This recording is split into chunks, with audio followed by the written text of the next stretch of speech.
আসসালামু আলাইকুম রহমতুল্লাহি ওবরাকাতুহ। নাহমাদুহু ওয়া নুসাল্লি আলা রাসূলিহিল কারীম, আম্মা বা'দ, ফাউযু বিল্লাহি মিনাশ শাইতানির রাজীম, বিসমিল্লাহির রহমানির রহিম। রব্বি জিদনি ইলমা, সাদাকাল্লাহুল আযীম। দূরের কাছের দেশের ও প্রবাসীর যারা যেখান থেকে যুক্ত হয়েছেন আর টিভির নিয়মিত আয়োজন প্রাণ নিবেদিত প্রশ্ন করুন অনুষ্ঠানে আপনাদের অন্তরের অন্তঃস্থল থেকে আন্তরিক মোবারকবাদ জানাচ্ছি। আমি আব্দুল লতিফ সোহাগ গাজী। প্রিয় দর্শক, আজকে আপনাদের প্রশ্নের উত্তর দেওয়ার জন্য আমরা স্টুডিওতে আমন্ত্রণ জানিয়েছি বিদগ্ধ আলেম দ্বীন, বিশিষ্ট ইসলামিক চিন্তাবিদ, গবেষক, মিডিয়া ব্যক্তিত্ব, আপনার আমার সকলের প্রিয় প্রথিত জোশা শায়েখ আব্দুল জব্বার জাহাঙ্গীর, সিনিয়র আরবি প্রভাষক, তামিরুল মিল্লাত কামিল মাদ্রাসা, ঢাকা। আসসালামু আলাইকুম রহমতুল্লাহ। ওয়ালাইকুম আসসালাম ওরহমতুল্লাহি ওবরাকাত। ওস্তাদ, আপনি কেমন আছেন? আলহামদুলিল্লাহ, আপনি কেমন আছেন? আলহামদুলিল্লাহ, আল্লাহ সুবহানাহু ওয়া তাআলা আমাদের ভালো রেখেছেন।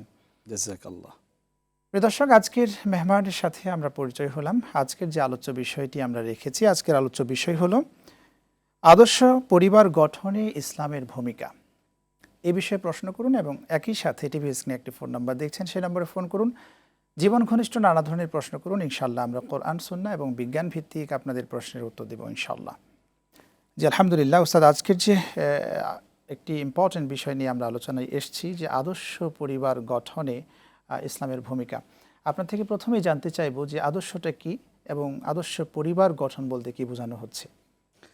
বিসমিল্লাহ আলহামদুলিল্লাহ ওয়াসসালাতু ওয়াসসালামু আলা রাসূলিল্লাহি ওয়া বা'দ। ক্বালা আল্লাহু সুবহানাহু ওয়া তাআলা ওয়া মিন আয়াতিহি আন খালাকা লাকুম মিন আনফুসিকুম আজওয়াজা লিতাসকুনু ইলাইহা ওয়া জাআলা বাইনাকুম মাওয়াদ্দাতান ওয়া রাহমা ইন্না ফি যালিকা লাআয়াতিন লিকাওমিন ইয়াতাফাক্কারুন। ওয়া ক্বালা রাসূলুল্লাহি সাল্লাল্লাহু আলাইহি ওয়াসাল্লাম মা মিন মাওলুদিন ইল্লা ইউলাদু আলাল ফিতরাহ ফাআবাওয়াহু ইউহাউইদানিহি আও ইউনাসসিরানিহি আও ইউমাজ্জিসানিহি। অত্যন্ত চমৎকার একটি বিষয়ের অবতারণ আপনি করলেন। আদর্শ পরিবার গঠনে ইসলামের কি ভূমিকা? সত্যি কমপ্লিট কোড অফ লাইফ দিন ইসলামের চাহিদাটাই হচ্ছে প্রতিটি পরিবার আদর্শ হবে। পরিবারের পূর্বে একটি আদর্শ শব্দ জুড়ে দিয়েছেন, বিষয়টাকে খুব বেশি ডায়নামিক করেছেন। শুধু পরিবার হলেই হবে না, এটা মডেল হতে হবে, আদর্শ হতে হবে। সূরা আহজাবে সেই কথাটি রব্বুল আলামিন বলছেন, লাকাদ কানা লাকুম ফি রাসূলিল্লাহি উসওয়াতুন হাসানাহ। তোমাদের জন্য রাসূলুল্লাহ সাল্লাল্লাহু আলাইহি সাল্লামের জীবনে রয়েছে উত্তম আদর্শ। আল্লাহু আকবার। তাহলে একটি আদর্শ মানে পরীক্ষার মানদণ্ডে, ইভ্যালুয়েশন, মূল্যায়নের বিচারে যেটা স্ট্যান্ডার্ড, এটা সাস্টেইনেবল হবে, ট্যাকসই হবে। আমরা শুধু দেখি বৈবাহিক একটি সম্পর্কের মধ্য দিয়ে একজন স্বামী স্ত্রী তাদের কিছু সন্তান নিয়ে কিংবা তাদের বাবা মা একটু বৃহৎ পরিসরে যে একটি রক্তের বন্ধনকে গড়ে তোলে, এটাই পরিবার। কিন্তু এটা যদি ইসলামাইজেশন করা না যায়, দিন ইসলামের উপর যদি পরিবারকে স্ট্রাকচারাল ডিজাইন করা না যায়, যদি জীবনের প্রতিটি পরতে পরতে দিন ইসলামের সুন্দর রং যদি ছিটিয়ে সেটাকে রঙিন করে তোলা না যায়, তাহলে এই পরিবারটি সফল হবে না, আদর্শ হবে না। আদর্শ হবে না। শুনবো, একজন দর্শক আছেন। আসসালামু আলাইকুম, প্রিয় দর্শক, নাম বলে প্রশ্ন করুন। ওয়ালাইকুম আসসালাম। তৈবা খাতুন। জি, প্রশ্ন করুন। কোন ব্যক্তি যদি সুদের উপরে টাকা নেয়, পরে এই সুদের টাকা আসলের টাকা এবং সুদের টাকা দুইটাই পূরণে ব্যর্থ, এখন জাকাতের টাকা থেকে যদি ওদের সুদ এবং আসলটা পূরণ করা হয়, তাহলে কি গুনাহগার হব? ওকে, আপনি থাকুন আমাদের সাথে, আপনার প্রশ্নের উত্তরে যাচ্ছি প্রিয় বোন। জি, আমরা গুরুত্বপূর্ণ একটি প্রশ্ন পেয়েছি, প্রশ্নের উত্তরে যাই। আপনি প্রশ্নটি শুনেছেন, কোনো ব্যক্তি যদি সুদের উপরে টাকা নেয় এবং সেটা যদি আবার জাকাতের টাকার মাধ্যমে পরিশোধ করা হয়, সব মিলিয়ে এই প্রশ্নের উত্তরটি কী হবে? কোরআনুল কারীমে অত্যন্ত প্রতিষ্ঠিত যে বক্তব্য, ও আহাল্লাহুল বাইআ ওয়া হারামার রিবা, রব্বুল আলামিন ব্যবসাকে করেছেন হালাল, বৈধ, আর সুদকে করেছেন হারাম। রাসূলুল্লাহ সাল্লাল্লাহু আলাইহি সাল্লামের বক্তব্য অনুযায়ী অত্যন্ত বড় মাপের, অত্যন্ত ভয়ঙ্কর যে গুনাহ, কবিরা গুনাহ, সেটা হচ্ছে সুদ, যার সর্বনিম্ন পাপটি হচ্ছে তার মায়ের সাথে জিনা করা। নাউজুবিল্লাহ মিন যালিক। বোন, ইসলাম প্রতিষ্ঠিত নয় এবং ইসলামটা সেইভাবে জীবনের প্রতিটি অংশে পৌঁছে যায়নি, ফলে দারিদ্রতা বা অন্য কোনো অসুবিধার কারণে তিনি সুদ নিয়েছেন। নিঃসন্দেহে এটি গুনাহ, এটি অন্যায়, এটি হারাম কাজ। ফিরে আসতে হবে, আন্তরিক প্রচেষ্টা করতে হবে। এখন এই সুদের অর্থ তিনি প্রদান করবার জন্য যাকাত, সাদাকা, ফিতরা, এগুলো থেকে তিনি অর্থ যা উপার্জন করছেন জীবন বাঁচার তাগিদে, তিনি হয়তো সেগুলো দিচ্ছেন। এখানে বোঝা উচিত যে একজন ব্যক্তিকে জাকাত সাদাকা এটা কিন্তু এই ধরনের সুদ অন্যায় হারাম কাজকে সহযোগিতার জন্য দেওয়া হয় না। তাআওয়ানু আলাল বিররি ওয়াত তাকওয়া ওয়া লা তাআওয়ানু আলাল ইসমি ওয়াল উদওয়ান। তোমরা তাকওয়া এবং ভালো কাজে পরস্পরকে সহযোগিতা করো, পাপ আর সীমা লঙ্ঘনের কাজে পরস্পরকে সহযোগিতা করো না। ফামান ইত্তারা গায়রা বাগি ওয়ালা আদিন ফালা ইসমা আলাইহি। আসলে কেউ যদি একান্তই বাধ্য হয়ে কোনো অপকর্ম অন্যায় করে, গায়রা বাগ ওয়ালা আদ, সে নয় শত্রুতা ঘোষণাকারী আল্লাহর সাথে, কিংবা নয় সে সীমা লঙ্ঘনকারী, ফালা ইসমা আলাইহি, যদি এভাবে কোনো বান্দা থেকে যায় তবে রব্বুল আলামিন বলছেন তার কোনো পাপ হবে না। আমরা দোয়া করছি বোন, আসলে তু'মাতুল লিল মাসাকিন, এই যাকাত সাদাকা ফিতরা এগুলো তো খাদ্যের জন্য, তাদের জীবন ধারণের জন্য, তাদের কঠিন পরিস্থিতি থেকে রক্ষার জন্য একটি বলয় তৈরির জন্য হাতিয়ার ছিল, কিন্তু এখন তিনি সুদ দিচ্ছেন। অনুরোধ করব যে ভাইয়ের কাছে তিনি সুদ গ্রহণ করেছেন তাকে যেন বুঝিয়ে বলেন যে দেখুন, আসলে আমি আপনাকে কিন্তু এই ধরনের অর্থ দিয়ে আপনার এই সুদ থেকে আমি মুক্ত হবার চেষ্টা করছি, আল্লাহর ওয়াস্তে আমাকে ক্ষমা করে দিন। আর যিনি সুদ দিয়েছেন তাকেও আমরা বলবো যে আপনি ইসলামকে মানুন, আল্লাহ এবং তার রাসূলের সাথে এই যুদ্ধ করা থেকে আপনি নিজকে নিরাপদ একটি জায়গা নিয়ে যান, এত বড় অন্যায় থেকে নিজকে আপনি রক্ষা করুন এবং তাকে ক্ষমা করে দিন, মূলধন নিয়ে তওবা করে ফিরে আসুন। জাযাকাল্লাহ, খুব চমৎকার বলছেন। আরেকজন দর্শক আছেন। আসসালামু আলাইকুম, প্রিয় দর্শক, নাম বলে প্রশ্ন করুন। ওয়ালাইকুম আসসালাম ওয়া রাহমাতুল্লাহ। আব্দুল জব্বার পাবনা থেকে বলছিলাম। জি, প্রশ্ন করুন। স্যার, আমার প্রশ্ন হচ্ছে, আমাদের তো কবরে 3টি প্রশ্ন করা হবে। কবরে জি, আমার মুখ দিয়ে যদি 2টি প্রশ্ন বের হয়ে যায় আর একটা যদি বের না হয় বা জবাব দিতে না পারি, সেক্ষেত্রে আল্লাহ তাআলার কাছে আমি পার পাতে পারবো কিনা, কবর থেকে পার হতে পারবেন কিনা? ওকে ওকে, আমরা যে প্রশ্নটি পেলাম, কবরে যে সওয়াল জবাব হবে সেখানে 3টি প্রশ্ন করা হবে। 3টির মধ্যে সে যদি 2টি প্রশ্নের উত্তর দিতে পারে আর একটি যদি না দিতে পারে, সেই ক্ষেত্রে সে পার হতে পারবে কিনা, মূলত এটি জানতে চেয়েছেন। কুরআনুল কারীমে সেটাই বলা হয়েছে, ইউসাব্বিতুল্লাহুল্লাযীনা আমানু বিল কাওলি সাবিতি ফিল হায়াতিদ দুনিয়া ওয়া ফিল আখিরা। সূরা ইব্রাহিম। রব্বুল আলামিন যারা ঈমানদার এবং নেক আমল করে তাদেরকে তিনি অত্যন্ত প্রতিষ্ঠিত রাখবেন, দৃঢ়তর রাখবেন, মজবুত রাখবেন দুনিয়া এবং আখিরাতে। এটা মূলত কবরের সওয়াল জবাবকেই ইঙ্গিত করা হচ্ছে। বারা ইবনে আজিব সহ অন্যান্য রাবীদের কাছ থেকে যে হাদিসটি বর্ণিত হয়েছে, যখন মানুষকে কবরে দাফন করা হয় মাথার দিক থেকে মুনকার নাকির তাকে তুলে বসাবেন, প্রশ্ন করবেন মার রব্বুক, বলো তোমার রবকে। মুমিন বলেই ফেলবে আল্লাহর দয়ায় সুস্থ জ্ঞানে, রব্বি আল্লাহ, আমার রব আল্লাহ। দ্বিতীয় প্রশ্ন করা হবে আমা দীনুক, তোমার দিন কি, জীবন যাপনের পদ্ধতি কি ছিল? সে বলবে দিনই আল ইসলাম, আল্লাহর দয়া, সেটা বলার সামর্থ্য পাবে। তৃতীয় প্রশ্ন তাকে করা হবে ওমান হাদা রাজুল আল্লাযী বুইথা ফীকুম, ইনি কোন ব্যক্তি যিনি তোমাদের মাঝে প্রেরিত হয়েছেন।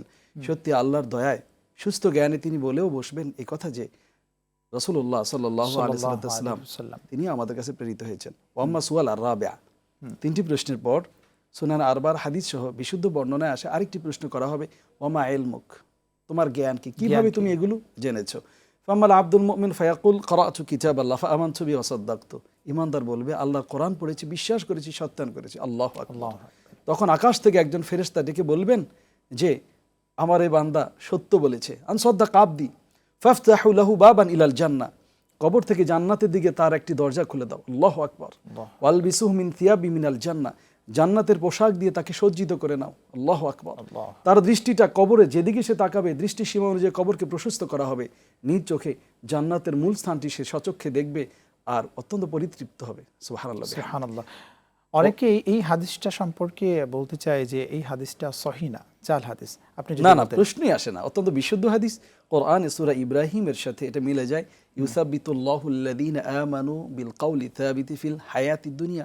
রাসূলুল্লাহ সাল্লাল্লাহু আলাইহি ওয়াসাল্লাম তিনি দোয়া করেছেন, আল্লাহুম্মা সাব্বিতহু বিল কাওলি সাবিত, আয় আল্লাহ সত্যি কথার দ্বারা তাকে আপনি সুপ্রতিষ্ঠিত রাখুন।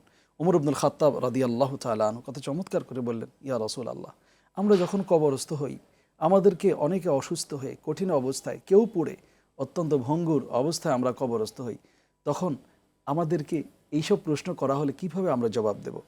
রাসূলুল্লাহ সাল্লাল্লাহু আলাইহি ওয়াসাল্লাম বললেন, তোমাকে পূর্ণ সুস্থতা এবং তোমাকে অত্যন্ত সুস্থ চিন্তা শক্তি বুদ্ধি তোমাকে দেয়া হবে, ফলে তুমি প্রশ্ন উত্তরগুলো আল্লাহর দয়া অত্যন্ত সুন্দর করে দিতে পারবে। আল্লাহু আকবার। ওমর ইবনুল খাত্তাব বলেন, ইয়া রাসূলুল্লাহ, যদি আমাকে প্রশ্ন করা হয় মা রব্বুকা, হে ওমর তোমার রবকে, আকুলু লাহু মা রব্বি আল্লাহ, আমি বলবো আমার রব আল্লাহ। ফামা রব্বুকুমা, তোমরা বলো তো তোমাদের রবকে। সুবহানাল্লাহ। সত্যি রব্বুল আলামিন তার ঈমানদার বান্দাদেরকে প্রত্যেকটি অবস্থায় তিনি রক্ষা করবেন। জাযাকাল্লাহ, খুব চমৎকার বলছেন। আপনার কাছে ফিরবো, একটা বিরতি নিয়ে আসি। প্রিয় দর্শক, আপনারা দেখছেন RTVর নিয়মিত আয়োজন প্রাণ নিবেদিত প্রশ্ন করুন অনুষ্ঠান। সময় হয়ে গেল একটি বিরতি নেবার, আমাদের সঙ্গেই থাকুন, ফিরছি একটু পরে ইনশাআল্লাহ।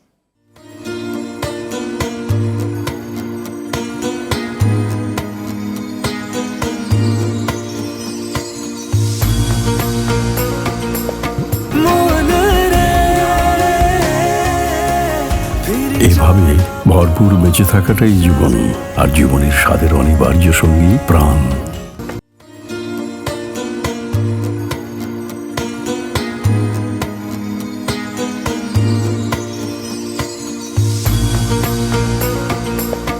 প্রিয় দর্শক, বিরতির পর ফিরে এলাম আপনাদের প্রিয় অনুষ্ঠানে। আপনারা দেখছেন RTVর নিয়মিত আয়োজন প্রাণ নিবেদিত প্রশ্ন করুন অনুষ্ঠান। জি আলহামদুলিল্লাহ, আমরা আজকে খুব চমৎকার একটি আলোচনায় আছি যে আদর্শ পরিবার গঠনে ইসলামের ভূমিকা। আমাদের সাথে অনলাইনেও অনেক দর্শক যুক্ত হন। অনলাইনে একজন ভাই জানতে চেয়েছেন যে এখন তো শীতকালীন সময়টা চলছে, অনেক পরিবারে যে ক্যাথা বালিশগুলো রয়েছে এবং কাপড়গুলো রয়েছে এগুলো শুকাচ্ছে না, এবং এটা মূলত হচ্ছে সূর্য না ওঠার কারণেই হচ্ছে, এমনটা হচ্ছে। তো এই নাপাকিটা কিভাবে পরিষ্কার করবে যদি বলতেন। আপনি অত্যন্ত জীবন ঘনিষ্ঠ একটি বিষয় উত্থাপন করলেন, যে যখন প্রচণ্ড কুয়াশা বা শীতের প্রকোপটা অনেক বেশি, অনেক সময় সূর্যের আলো সেভাবে আমরা দেখতে পাই না, ফলে আমাদের নাপাকি থেকে পবিত্রকরণের যে স্বাভাবিক প্রক্রিয়া পানি দিয়ে ধৌত করা, সেগুলো আসলে শুকানো কষ্ট। তো আত্মহুরু শাত্রুল ঈমান, রাসূলুল্লাহ সাল্লাল্লাহু আলাইহি ওয়াসাল্লাম তিনি বলেছেন যে পবিত্রতা ঈমানের অঙ্গ। এবং আমাদের একজন মুমিনের আসলেই তার ইবাদত পালনের জন্য তার দেহ, তার পোশাক পরিচ্ছদ, তার বসবাসকৃত জায়গা, সালাত আদায়ের জায়গা, এগুলো আসলে কিন্তু সবসময় পরিষ্কার থাকতেই হবে, নাপাক মুক্ত থাকতে হবে। এগুলো সালাতের অন্যতম এগুলো শর্ত, যেগুলো না হলেই নয়। আলহামদুলিল্লাহ, এখন বিজ্ঞানের কল্যাণে ড্রাই ওয়াশ একটা ব্যাপার রয়েছে। ধরুন আপনার কাঁথা কিংবা আপনার কম্বলে কোনো একটা জায়গায় কোনো নাপাকি পড়ে গেল, আপনি সেখান থেকে প্রথমে নাপাকিটা যদি শক্ত বস্তু সেটাকে সরিয়ে ফেলবেন। আচ্ছা, আপনি সরিয়ে ফেলার পর সেখানে আপনি পানি দিয়ে চেষ্টা করবেন ওই জায়গাটুকু ধৌত করার জন্য, যদি যে জায়গা নাপাকি জায়গাটি যদি সুনির্দিষ্ট করা যায়, অথবা আপনি চেষ্টা করবেন যে ঠিক যে অংশটা লেগেছে ওই অংশটুকু একটু ধুয়ে যেন একটু সাফ করা যায়। সার্বিকভাবে অবস্থার আলোকে এখন ভেজা টিস্যু পাওয়া যায়, যে ভেজা টিস্যুর মাধ্যমে এগুলোকে কিন্তু পরিষ্কার করবার সুযোগ রয়েছে। তবে একজন মুমিন আসলেই একদম একটি অপরিচ্ছন্ন জীবনযাপন এই পদ্ধতি তিনি যেতেই পারেন না এবং সন্তুষ্ট হয় না যতটাই মুছামুছি করুক না কেন। এটা ইবাদত পালনের ক্ষেত্রে অনেক বড় একটা ওয়াসওয়াসা। জি জি, আমাদের দুঃখের সাথে বলতে হয়, কিছু ভাইকে যদি বলি যে চলুন সালাত আদায় করি, উনি বলছেন যে আমার কাপড়টা পরিষ্কার না, আমার কাপড়টা নষ্ট হয়ে আছে। প্রিয় ভাই, একজন মুমিন তো সবসময় আল্লাহর দাসত্বের জন্য প্রস্তুত থাকবে এবং তিনি তার সামর্থ্য অনুযায়ী পবিত্র জীবনযাপন করবেন। দারুণ একটি দৃষ্টিভঙ্গি আপনি উপস্থাপন করলেন। শীতে অনেক সময় ছোট ছোট বাচ্চারা পেশাব করে দেয়, যদি বাচ্চাদের বয়স খুব ছোট হয়। রাসূলুল্লাহ সাল্লাল্লাহু আলাইহি ওয়াসাল্লাম অত্যন্ত ছোট্ট বাচ্চাদের, বিশেষ করে পুত্র সন্তান, তাদের ওখানে পানি ছিটিয়ে পরিষ্কার করে দিলে সেটা পরিষ্কার হয়ে যাচ্ছে। যদি তার বয়স আর একটু বেশি হয় তাহলে ভিন্ন বিষয়। তো সার্বিকভাবে আমাদের উচিত আসলেই একটি পবিত্র, একটি সুস্থ, একটি সুন্দর জীবনযাপনের জন্য নিজে সহ পুরো পরিবার অভ্যস্ত হব আমরা, যেন আল্লাহর দাসত্ব পালনে ওয়াসওয়াসা থেকে আমরা মুক্ত থাকতে পারি।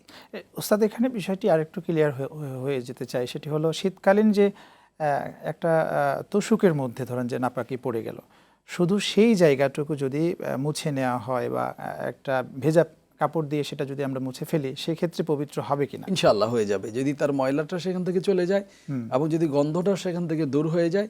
এই প্রক্রিয়ার মাধ্যমে আপনি একটু সেকে নিতে পারেন।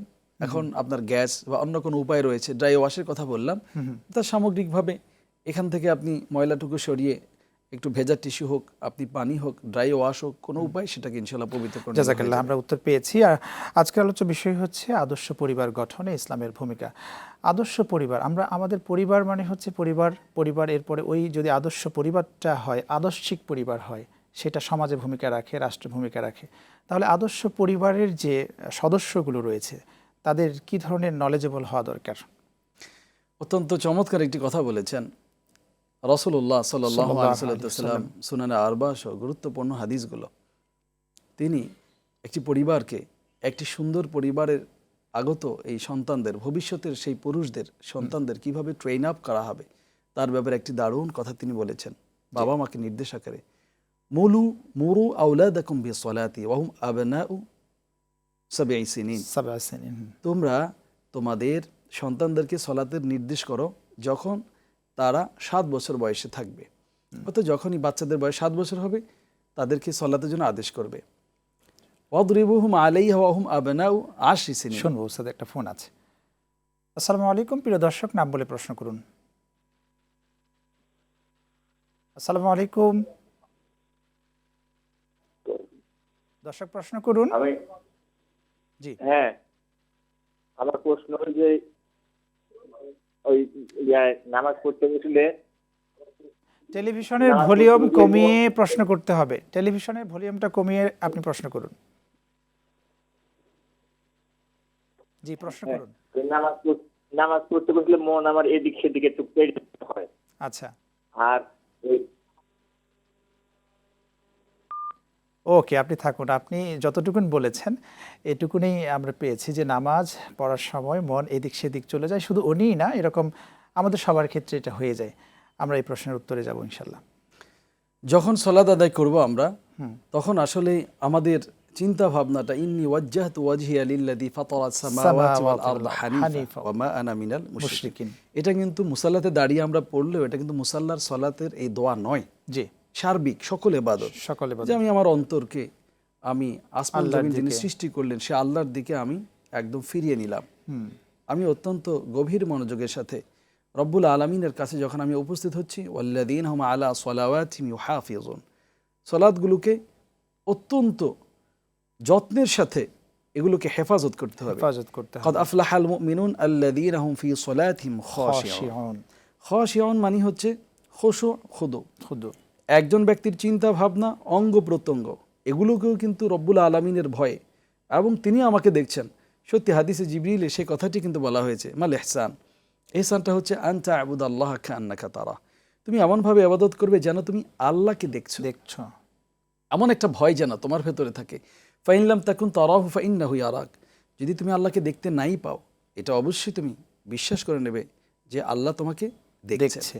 আমরা যখন সালাত আরম্ভ করব তখন আমাদের চিন্তা ভাবনা, কল্পনা এগুলো সব আমরা মসজিদের বাইরে রেখে দেব। আমরা দোয়া পড়ার মধ্য দিয়ে একটি সুন্দর একটি পরিবেশে আমি আমার গভীর অ্যাটেনশন নিয়ে সেখানে যাব। এবং রাসূলুল্লাহ সাল্লাল্লাহু আলাইহি সাল্লাম তিনি বলছেন, প্রথম কাতার সম্পর্কে যদি জানতে, লটারি দিয়ে হলো সেখানে যাবার চেষ্টা করতে।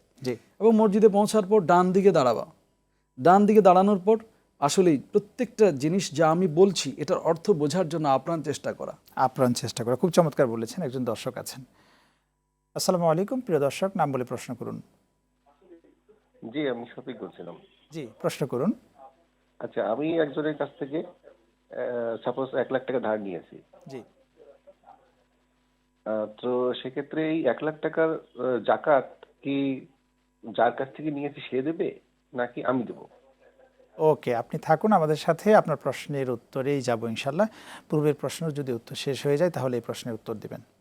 জি, পূর্বের প্রশ্নটা প্রায় উত্তর শেষ। গভীর মনোযোগের সাথে প্রতিটি জায়গায় প্রত্যেকটি রুকু সেজদা অত্যন্ত সুন্দর করে রাসূলুল্লাহ সাল্লাল্লাহু আলাইহি সাল্লাম সেটা বলেছেন, আন তাসজুদ হাত্তা তাতমাইন্না সাজিদান, এমন করে সেজদা করবে যেন প্রশান্ত হয়ে যায় সেজদাকারী হিসেবে ধীরে সুস্থে। আন তারকা হাত্তা তাতমাইন্না রাকিয়ান, এমনভাবে তুমি রুকু করবে যেন রুকুকারী হিসেবে তোমার অন্তরটা প্রশান্ত হয়ে যায়। যখন আত্মা, মন, দেহ সব কিছু রব্বুল আলামিনের জন্য উজাড় করে, উৎসর্গ করে কোরআনের এবং প্রত্যেকটি তাসবিহ এর অর্থ বুঝে বুঝে আমি যত্নের সাথে সালাত আদায় করব, ইনশাআল্লাহ আমার মনটা অ্যাটেনশনই থাকবে। আর যদি ফিরেও যায় আবারও টেনে আনুগত্যের দিকে, আল্লাহ স্মরণে আমি আমার মনকে আবারও বিগলিত করে নেব। জি, জাযাকাল্লাহ। আমরা যে প্রশ্নে ছিলাম, একজন ভাই 1 লক্ষ টাকা ধার নিয়েছে, সেটার উপরে তার যাকাত দিতে হবে কিনা যদি বলতেন, এই প্রক্রিয়াটা কেমন হতে পারে? ওয়াফি আমওয়ালিহিম হাক্কুল লিসাইলি ওয়াল মাহরুম, আর ধনীদের সম্পদে রয়েছে অধিকার, অভাবী এবং বঞ্চিতদের। এটার দ্বারা মূলত মুআয বিন জাবালকে রাসূলুল্লাহ সাল্লাল্লাহু আলাইহি সাল্লাম যে নির্দেশ দিয়ে পাঠিয়েছেন যে আনতা আখুদা মিন আগনিয়াহিম, তুমি এই যাকাতটা গ্রহণ করবে ধনীদের কাছ থেকে, এবং বন্টন করে দেবে গরিবদের মাঝে। প্রশ্ন হলো, ভাই একজনের কাছ থেকে 1 লক্ষ টাকা ধার নিয়েছেন, এটা তো তার নিজের অর্থ নয়, সাহেবে মাল, অর্থাৎ এই টাকার মালিক যিনি তিনি হলেন অন্যজন, তাকে ঋণ দেয়া হয়েছে। স্বাভাবিকভাবেই যেই ভাই তাকে ঋণ দিলেন উনি কিন্তু এই টাকা ফেরত নিয়ে যাবেন, ইনি কিন্তু এটার মালিক, ইনি এটার মালিক। আর শুধু 1 লক্ষ টাকা জাকাতের নেসাব হবে না। এখন আপনি দেখুন যে স্বর্ণ 7.5 ভরি যদি হয়, তার অর্থমূল্য যদি হয়, তবে সেটা জাকাতের নেসাব 1 বৎসর ও চন্দ্র বৎসর অতিক্রান্ত হবে এবং তিনি ঋণ থেকে মুক্ত থাকবেন। এই দিক থেকে 7.5 ভরি স্বর্ণ এটা নয়। জি, ফোন নিয়ে আসি ওস্তাদ। আসসালামু আলাইকুম, প্রিয় দর্শক, নাম বলে প্রশ্ন করুন। ওয়ালাইকুম আসসালাম। আসসালামু আলাইকুম। ওয়ালাইকুম আসসালাম, আপনাকে শুনছি, প্রশ্ন করুন। টেলিভিশনের ভলিউম কমিয়ে প্রশ্নটি করুন। আচ্ছা, আমার প্রশ্নটা হচ্ছে, আমি আমার বাবা মায়ের অমতে বিয়ে করেছি। আচ্ছা,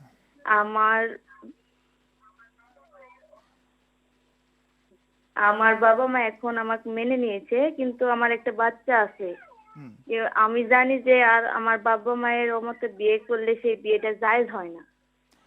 তো আমি এখন কি করব? আমার বাচ্চার আকিকা এখনো দেওয়া হয়নি, যে জানি আমার বিয়ে জায়েজ না হলে আমার বাচ্চা তো আকিকা কবুল হবে না।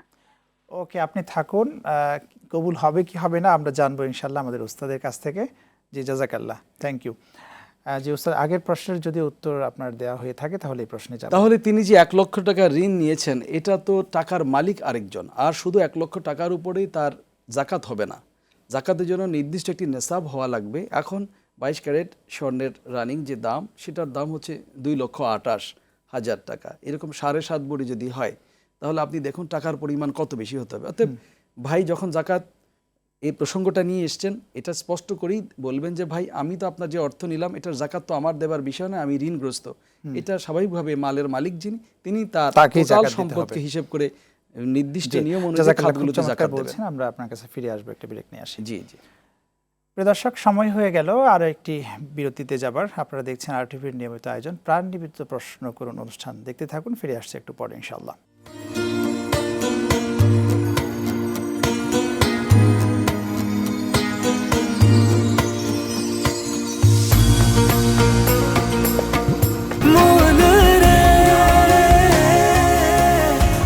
এভাবে ভরপুর বেঁচে থাকাটাই জীবন, আর জীবনের স্বাদের অনিবার্য সঙ্গী প্রাণ।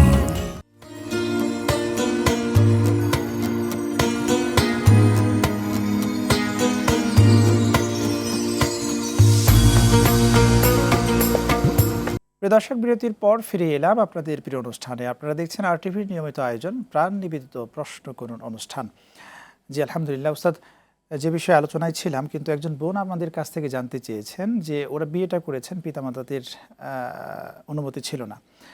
তো সেই ক্ষেত্রে বিয়ের পরেই তাদের একটা সন্তান এসছে, সেই সন্তানের আকিকা তখনও পর্যন্ত দেয়নি। এখন সে সেটা দিতে চায়, কিভাবে দিবে, কি প্রক্রিয়াটা। 2 নম্বর হলো, তার পিতামাতা এখন মেনে নিয়েছে, কিন্তু যখন বিয়েটা করেন তখন কিন্তু তার পিতামাতা বা তাদের পিতামাতা মেনে নেয়নি বিয়েটাকে। সেক্ষেত্রে ইসলামের দৃষ্টিভঙ্গি কি? ইমাম আহমদ সহ অন্যান্যদের বিশুদ্ধ বর্ণনায় লা নিকাহা ইল্লা বিওয়ালি, এই হাদিসটি বিশুদ্ধ, যে ওয়ালি ছাড়া কোনো বিবাহ হবে না।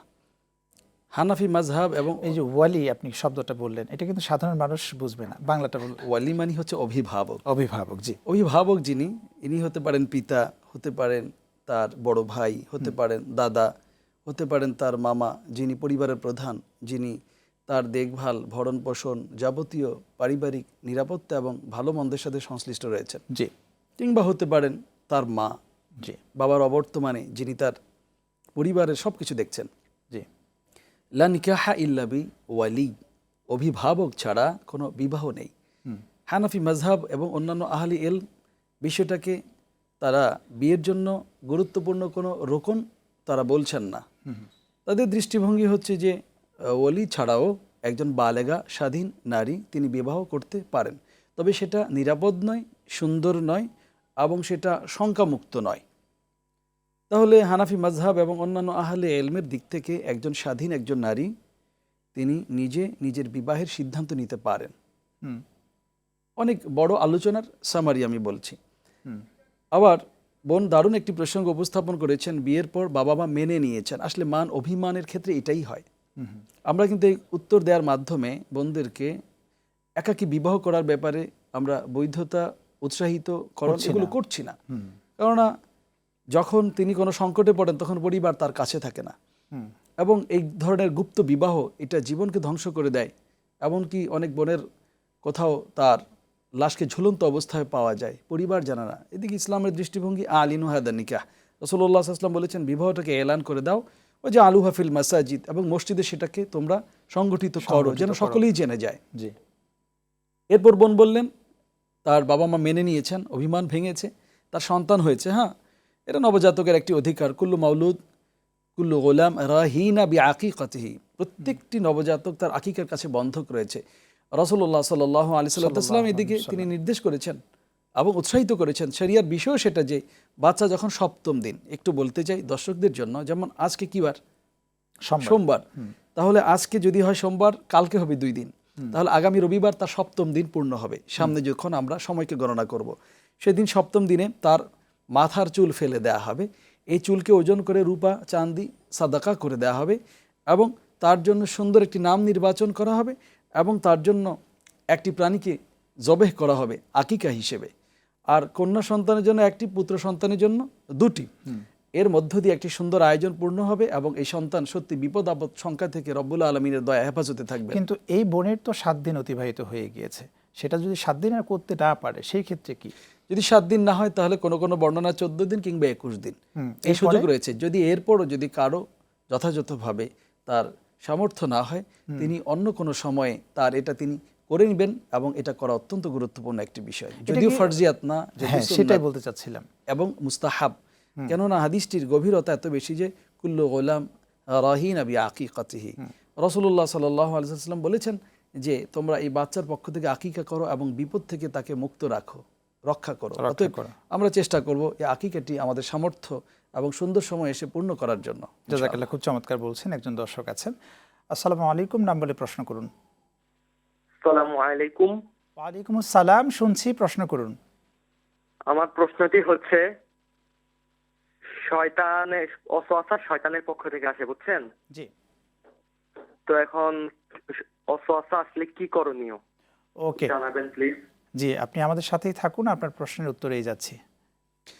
ওয়াসওয়াসা তিনি যেটা বলেছেন সত্যি, আল্লাযী ওয়াসউইসু ফি সুদুরিন নাস মিনাল জিন্নাতি ওয়ান নাস, যে কুমন্ত্রণা দেয় মানব এবং জিন থেকে, আমি আল্লাহর কাছে তা থেকে পানাহ চাই। এইজন্য আউযু বিল্লাহি মিনাশ শাইতানির রাজিম। এইজন্য খেয়াল করতে হবে, আলা বিযিকরিল্লাহি তাতমাইন্নুল কুলুব, জেনে রাখো আল্লাহর স্মরণ দ্বারাই অন্তর বিগলিত হয়। যখন মানবের অন্তরে আল্লাহর স্মরণটা থাকে না, তখনই শয়তান সুযোগ পেয়ে যায় তার সেখানে কুমন্ত্রণা দিয়ে তাকে কিন্তু বিপদগামী করার জন্য। এই জন্যই কিন্তু কোরআনুল কারীম তেলাওয়াতের পূর্বে তাআউজ, তাসমিয়া, আউযু বিল্লাহ এবং বিসমিল্লাহ পাঠ খুব গুরুত্বপূর্ণ। অতএব যখনই আমি দেখব যে আমার অন্তরের মাঝে আল্লাহর আনুগত্য, দাসত্ব, এটা বাইরে অন্য কোনো ধরনের ভুল চিন্তা ভাবনা চলছে, তখন কিন্তু রাসূলুল্লাহ সাল্লাল্লাহু আলাইহি ওয়াসাল্লাম একটি দারুণ দোয়া আমাদের শিখিয়ে দিয়েছেন, আল্লাহুম্মা মুসাররিফাল কুলুব, ওহে অন্তরের পরিবর্তনকারী, সররিফ কুলুবানা আলা তাআতিক, আপনি আমাদের অন্তরকে আপনার আনুগত্যের দিকে ফিরিয়ে দেন, আলা দীনিক, আপনার দ্বীনের উপর ফিরিয়ে দেন। ইমাম মুসলিম এই হাদিসটি বর্ণনা করেছেন। সুবহানাল্লাহ। সত্যি আমরা যখন মানসিকভাবে কোনো দুঃখ কষ্ট এবং যখন শয়তানের প্রচণ্ড আক্রমণে আমরা যখন কাবু হয়ে যাব, বুঝতে পারবো যে আমি আমাকে আসলেই এখন নিয়ন্ত্রণ থেকে সরে যাচ্ছি, তখন এই দোয়া পাঠের মধ্য দিয়ে আল্লাহুম্মা মুসাররিফাল কুলুব সররিফ কুলুবানা আলা তাআতিক এবং সূরা নাস ফালাক সবচেয়ে বড় একটি বিষয়, এবং আউযু বিল্লাহি মিনাশ শাইতানির রাজিম, বারবার এটা বলার মধ্য দিয়ে আমি আল্লাহর আনুগত্যে ফিরে আসবো, আল্লাহর সাহায্য পাবো। ইনশাআল্লাহ আশা করা যায় মন থেকে শয়তানের ওয়াসওয়াসাটা দূরে সরে যাবে। একজন দর্শক আছেন। আসসালামু আলাইকুম, প্রিয় দর্শক, নাম বলে প্রশ্ন করুন। আমার নাম মোহাম্মদ মুসলিম, গাজীপুর থেকে বলছি। জি হুজুর, আমি প্রস্রাব পায়খানা করার পর ওযু করলাম। জি। ওযু করার পর আমি যখন দেখো হেঁটে আসি, আমার দেখরা প্রস্রাব এসে যায়, তাহলে আমি কিভাবে নামাজ কালাম করতে পারি? এমনকি প্রস্রাব করা, এমন প্রস্রাব পায়খানা করার পরে আসার পর দেখা পড়াইছি, মানে পোস্টার গ্ল্যান্ডটা বেড়ে গেছে, আমি ওষুধ খাই যাচ্ছি, তারপরও আমার এই অবস্থা হুজুর। তাহলে আমি কি Okay. করতে পারি? আপনি থাকুন আমাদের সাথে, খুব গুরুত্বপূর্ণ একটি প্রশ্ন করেছেন। জি উস্তাদ, আপনি প্রশ্ন ভাই যে প্রশ্নটি করেছেন এটা বহুমূত্র রোগীদের জন্য, হুম। আর এই প্রশ্নটি ইস্তেহাদা এটার উপরে কেয়াস করা হয়ে থাকে। ইস্তেহাদা হচ্ছে ওই বোন মাদের কথাই বলা হচ্ছে যারা মূলত তাদের পিরিয়ড থেকে মিন্স থেকে পবিত্র হন না, 3 দিন 5 দিন 7 দিন এমনকি 10 দিনের পরও তাদের অনবরত রক্তই পড়তে থাকে। রাসূলুল্লাহ সাল্লাল্লাহু আলাইহি সাল্লামের কাছে এই নারীরা মা আয়েশা রাদিয়াল্লাহু তাআলা আনহা এর মাধ্যমে প্রশ্ন রেখেছেন। রাসূলুল্লাহ সাল্লাল্লাহু আলাইহি সাল্লাম তাদেরকে যে সমাধান দিয়েছেন সেই সমাধানটা বলে ভাইয়ের সমাধান বলছি যে মা এবং বোনদের ইস্তেহাদা এই ধরনের অনিয়ন্ত্রিত পিরিয়ড থাকে, তারা তাদের স্বভাবগত যে সময়টা 7 দিন বা 5 দিন যেমনটি আগে ছিল, বা সাধারণত কমন প্র্যাকটিস যেটা 7 দিন বা সর্বোচ্চ 10 দিন, এই 10 দিনকে তিনি হায়েজ পিরিয়ড গণ্য করবেন। তারপর তিনি গোসল করে পূর্ণ সুস্থ হয়ে যাবেন মানসিকভাবে, এইটাই তিনি চিন্তা করবেন। আর প্রতি ওয়াক্তের জন্য তিনি ওযু করে নেবেন এবং ওইভাবে তিনি সালাত আদায় করবেন। পুরুষের ক্ষেত্রে যিনি বহুমূত্র রোগী রয়েছেন ওই ভাইকে প্রতি ওয়াক্তের জন্য তাকে ওযু করে নিতে হবে। আর তিনি চেষ্টা করবেন যেন তার সালাত যেখানে আদায় করছে সেখানে পেশাবের ফোঁটা বা এই ধরনের নাপাকি যেন বেরিয়ে না যায়। পেন পাস সহ অন্যান্য ডায়াপার অন্যান্য আয়োজন এখন রয়েছে, চাইলে তিনি সেখানে অন্য কোনো কাপড় দিয়ে সেটাকে আটকে রাখতে পারেন। ইনশাআল্লাহ এক ওয়াক্তে তিনি নতুন একটি ওযু দিয়ে যত ইচ্ছা তিনি সালাত আদায় করবেন। যদিও তার সেখান থেকে পেশাবের ফোঁটা বের হয়ে মুসাল্লা যদি পড়ে যায় তাহলে কিন্তু তার এই সালাত হয়ে যাবে। তবে ভাইকে চেষ্টা করতে হবে যেন তার এই নাপাকিটা যেন সালাত আদায়ের স্থানে যেন পড়ে না যায়। ভাইয়ের জন্য আমরা দোয়া করছি রব্বুল আলামিন ভাইকে সুস্থ করে দিক। জি আমিন। একজন দর্শক আছেন। আসসালামু আলাইকুম প্রিয় দর্শক, নাম বলে প্রশ্ন করুন। জি, আমার নাম মোহাম্মদ আরিফ, আমি শরীয়তপুর থেকে। আমি বলছি যে কোরআন শরীফ ওযু ছাড়া ধরা যাবে না, এটা তো আল্লাহ নির্দেশ দিয়েছেন, কিন্তু বহু বইপত্রে কোরআন শরীফের আয়াত উদ্ধৃত করা আছে আরবিতে, তা কি ওই সমস্ত বই ওযু ছাড়া ধরা যাবে কিনা বা পড়া যাবে কিনা? আপনি থাকুন আমাদের সাথে, খুব চমৎকার একটি প্রশ্ন করেছেন। ভাই যে প্রশ্ন করেছেন লা ইয়ামাসসু ইল্লাল মুত্তাহহারুন, কোরআন কি স্পর্শ করে না পবিত্র ব্যতীত অন্য কেউ, মূলত এটা কিন্তু লাওহে মাহফুজের কথা বলা হচ্ছে। আপনি যদি তাফসীর তাফহিমুল কোরআন, শুধু কোরআনে না উস্তাদ, উনি এটা জানতে চেয়েছেন যে অন্যান্য বইগুলোতে কোরআনের আয়াতগুলো থাকে, সেটা আমি সেটাই বলছি। লা ইয়ামাসসু ইল্লাল মুত্তাহহারুন সৈয়দ আবুল আলা আল মাওদুদি তিনি তাফসীর তাফহিমুল কোরআনের মাঝে প্রায় 3 পৃষ্ঠা বিস্তৃত আলোচনা করেছেন। ওলামায়ে কেরামের বক্তব্যের পর স্পষ্ট করেছেন যে আসলে ওযু ব্যতীত কোরআনকে স্পর্শ করা যাবে, এবং যেই জায়গাতে কোরআনের আয়াত সংবলিত পুস্তক ইসলামী সাহিত্য রয়েছে সেগুলো কিন্তু ধরা যাবে, পড়া যাবে, তাতে কোনো অসুবিধা নেই। তবে উত্তম হচ্ছে ওযু করেই কোরআন তেলাওয়াত করা এবং এই আদবকে রক্ষা করা। তবে এটি আসলে একটি ফ্লেক্সিবল বিষয় রাখা হয়েছে, কেননা আসলে এর মধ্য দিয়ে অনেক ভাই কোরআনকে তিনি পড়তে চান না। তবে লা ইয়ামাসসু ইল্লাল মুত্তাহহারুন এর প্রেক্ষাপট ভিন্ন। রব্বুল আলামিন সহিহ বুঝদান করুন। ধন্যবাদ, আপনি আজকে আমাদেরকে চমৎকার সময় দিয়েছেন, মাশাআল্লাহ। প্রিয় দর্শক, আপনারা দেখলেন আরটিভির নিয়মিত আয়োজন প্রাণ নিবেদিত প্রশ্ন করুন অনুষ্ঠান। আজ এই পর্যন্ত। আগামী পর্ব দেখার আমন্ত্রণ জানিয়ে বিদায় নিচ্ছি। রব্বে কারিম আমাদের ভালো রাখুন, সুস্থ রাখুন, রাখুন নিরাপদে। আল্লাহ হাফেজ। আসসালামু আলাইকুম ওয়া রাহমাতুল্লাহ।